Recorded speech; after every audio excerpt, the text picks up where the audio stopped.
Hey guys, Spectre here. Welcome back to some more Total War Warhammer 3. Continuing my Ungrim campaign. I can't wait to get my Slayers.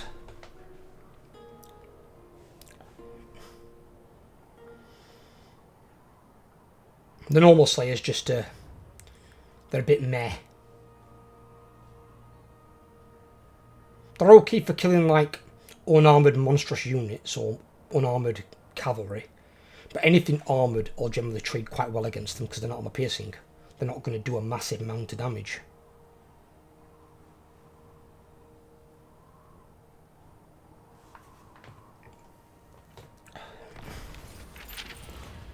What's this?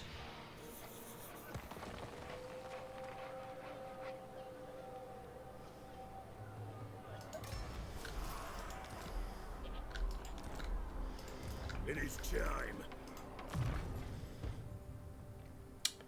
We can get physical resistance, we'll have that, yes.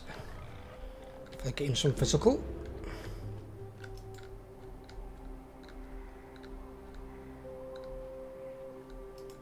It shall be done.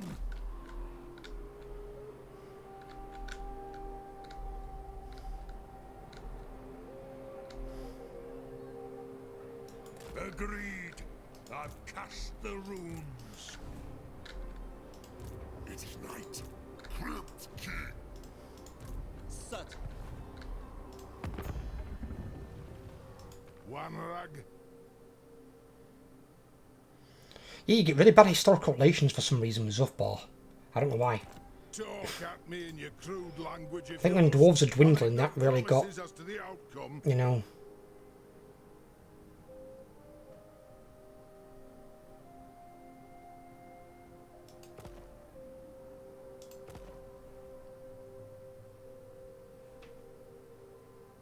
I really got the choices to not be allies.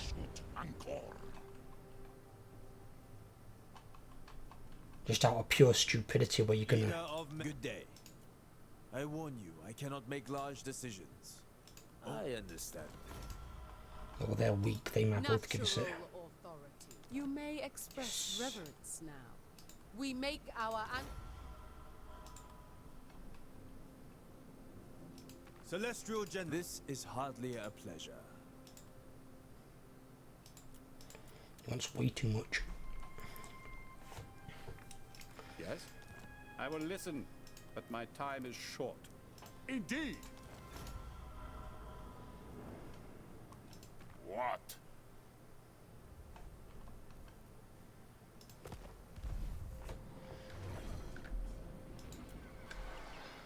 Get some trade agreements coming in. So, oh bollocks. I grow restless. Stop that. The Slayer in me seeks death. Forwards!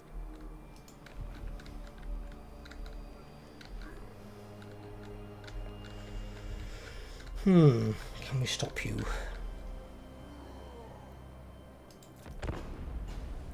Depends on what he's going to do.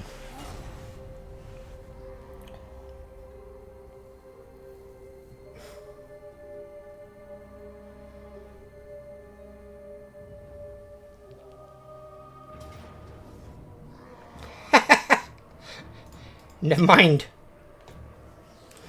You've got to remember, Azhag, greenskins are probably one of the worst auto-resolving factions in the game. Unless you've got a shit ton of Black Orcs and Stone Trolls. So, bye-bye. Moron.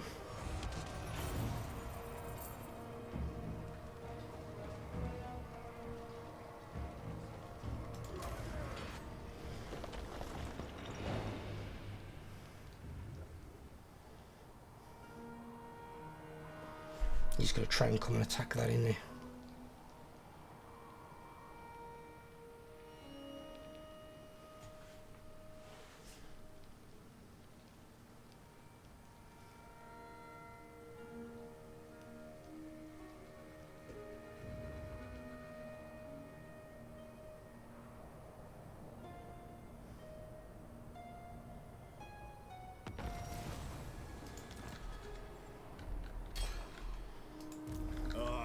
the Slayer King.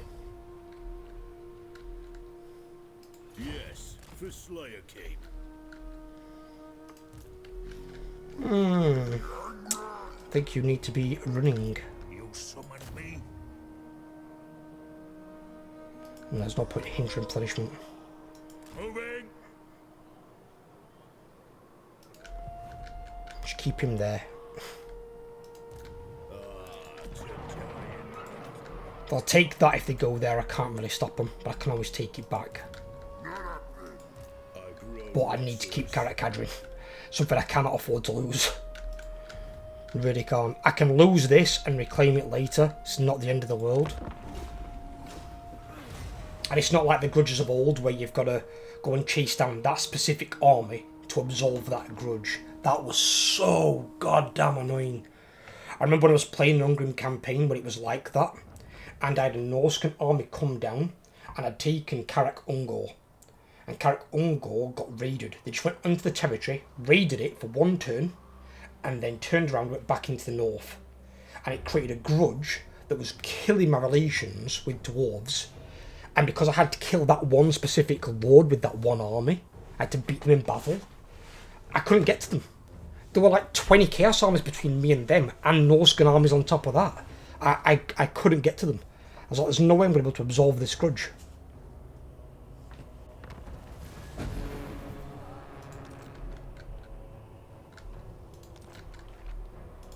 I must fulfill my Slayer oath.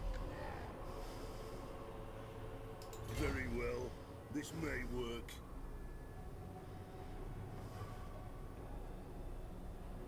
Got then. He's got 14, I've got 13, yeah, we can take him. I am the Slayer King.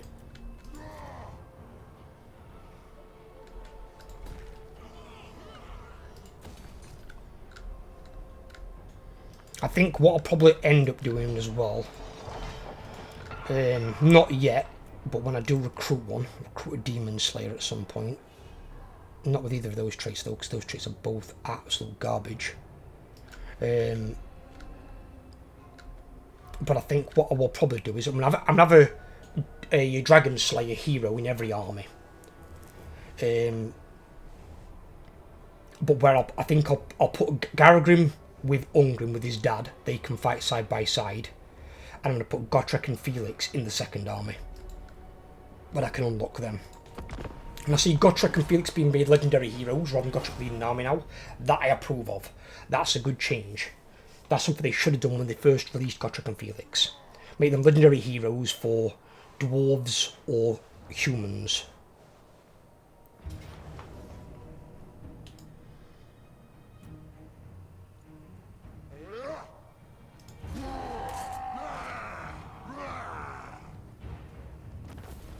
Goddamn moron. That's one thing you can be very confident of when you're playing dwarves. Greenskins do not auto-resolve well. Greenskins' main strength is in the wars. So they just swarm you with numbers. If they come at you with an army that's got a war and it's a 20 stack, you know, they've got 40 units. If they've then got a second army supporting it, they've then got 80 units. Then you've got fucking problems. That's when you've got issues against them. Has been issued, mighty lord. A great adventure beckons. Be wary, though, for while the potential rewards are great, so too are the perils. Something is starting to change as well, because I did this recently when I was testing Ungrim out. They still need to get rid of when you teleport your faction that you land on somebody else's territory and it's classed as trespassing. You are teleporting there for a quest battle, so you ain't gonna march for like 50 fucking turns. Can they not remove that shit, please? Because it is so fucking annoying. Yes, my oath is intact. I must fulfill my Slayer oath. That's built next turn, which is good. Yeah, we'll build that one up as well, yeah, fuck it. Because we've only got a 2 settlement province. I was thinking, do I wait for tier 4, but I need, what would I need for that? Yeah.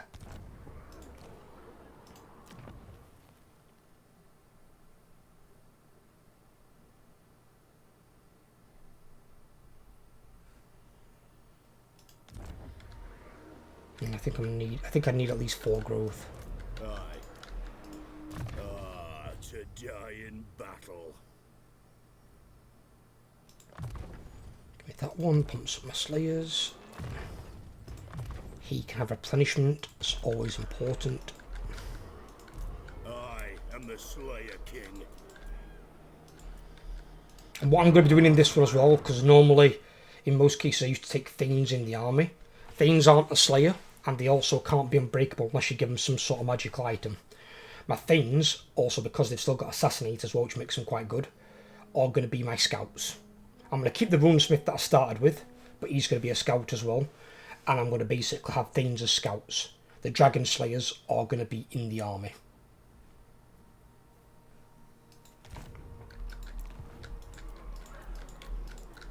I want to try and keep it in theme once we get rolling.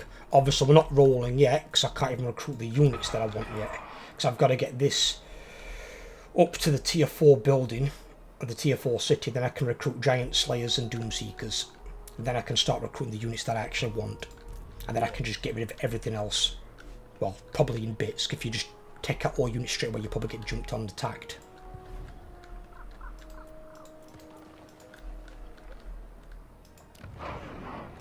And I think, and you've got to get some of this to unlock the forge. Is it this? Just tell me. Yes, you need 200 oath gold to unlock the access to the forge. So that's also another reason why you want to build this building over the other one that gives you no oath gold. It gives you more money, because that gives you 400, say 360. You're not talking 40 gold difference. You know, I mean, it does reduce the cost of all buildings in the local province, which is pretty good. And the buildings are quite expensive for dwarves. But the oath gold, really, really valuable. Especially when you can get, like, Mastering of Spite on Ungrim. It basically becomes a Mortis engine. That's unbreakable. It's insane. And not the same as a Mortis engine, because Mortis engines can obviously decay. Ungrim has no decay, it's just unbreakable. You've got to kill him. And because you can make Ungrim super strong, once he's got the Mastering of Spite on him, along with, say, decent ward, say, physical resistance, and then his high melee attack and defense stats, it's pretty much a goddamn one-man army.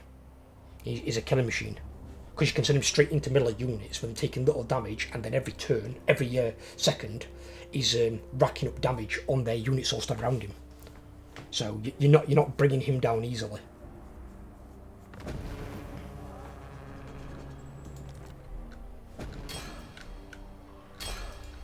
One rag. I must fulfill my Slayer Right. oath. Because we can build that for more money. Potentially. But I think right now, the garrison being upgraded is probably the better option. Because I've got that one and then I've got that one. And as proven with what he attacked with, dwarven garrisons are one of your strengths in this game. They're really, really strong. When we upgrade it again, we're going to be going this and probably this. You always want to build that where you can, because it's a rare resource which you can trade. Obviously reduces corruption, keeps corruption down, and in adjacent provinces, which is also really cool. But then gives you a nice big fat chunk of control, which is awesome. You're going to want this one for your scouts, but you can always build it later on, you don't need it immediately.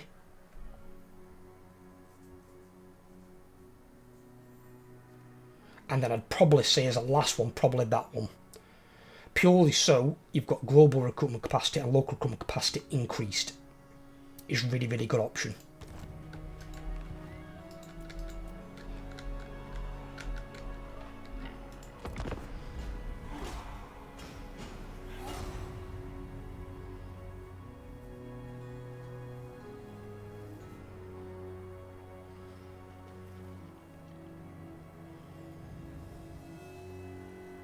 Oh dear.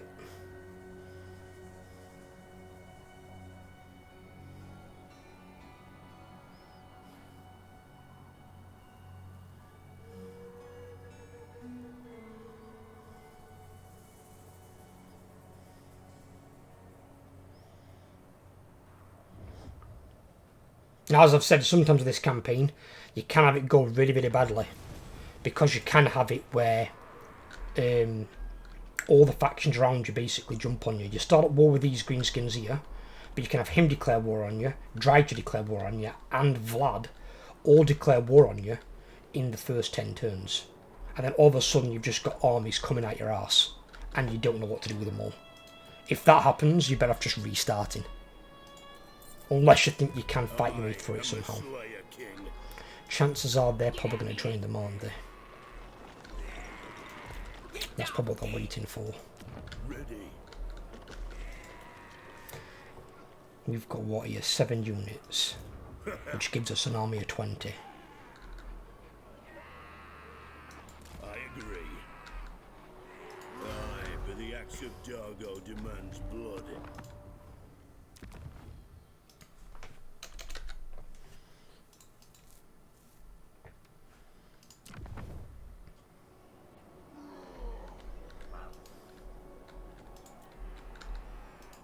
Onward. We've got the Great Book as well. So we've got Legendary Lords, how you can acquire them. But you can confederate them if they're wiped out. Ungrim's only got 1 settlement left. Oh god, so's the White Dwarf. Then again, I don't think he ever does particularly well. I don't care about these Grudge Settler units at all. They have zero interest to me. They're just temporary armies that are really expensive. And at least if you get above that, you don't get any minuses apart from the upkeep for the Grudge Settler units, which I don't recruit because I think they're bobber. That one's a good one. Clan Scribe and Clan Moulder. It's a relatively easy one to do, or ish. This one you can maybe do if you're going that way into the Chaos Dwarves, but there's some tough factions there.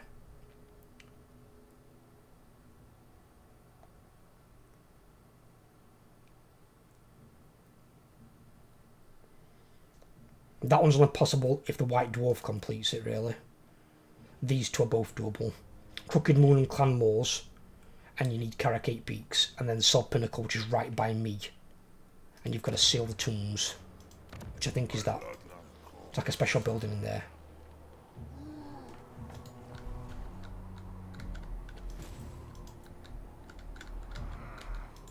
So I might try and do some of the Legendary Grudges as well. I don't know if you have to for the short campaign victory. Let's have a look.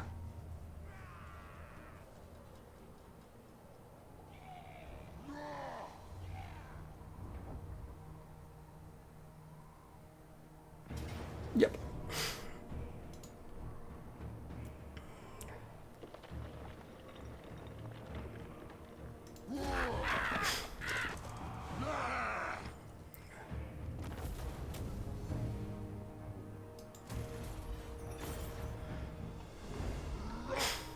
Because I went into ambush stance, I didn't pop out of it.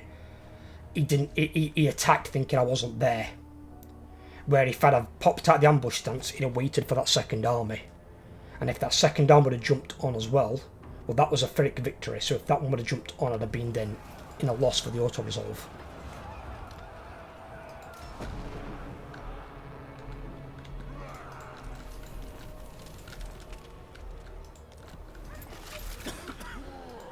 To war.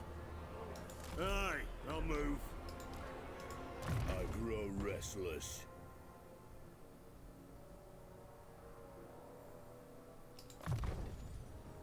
Do that, bump them up as well. What have we got in here? Here, get some more physical resistance. Ah, to die in battle.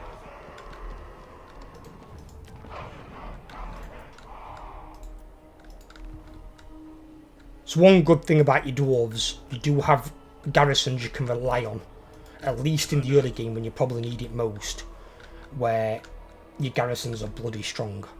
Same with Chaos Dwarves, same with Warriors of Chaos for their Dark Fortresses. They've got some of the strongest garrisons in the game. Right, what I will do is I will leave this part here. I hope you guys have enjoyed. If you have, leave a like. If you're around here, please subscribe, and I'll catch you guys on the next video. Take care, everyone, and have a great day.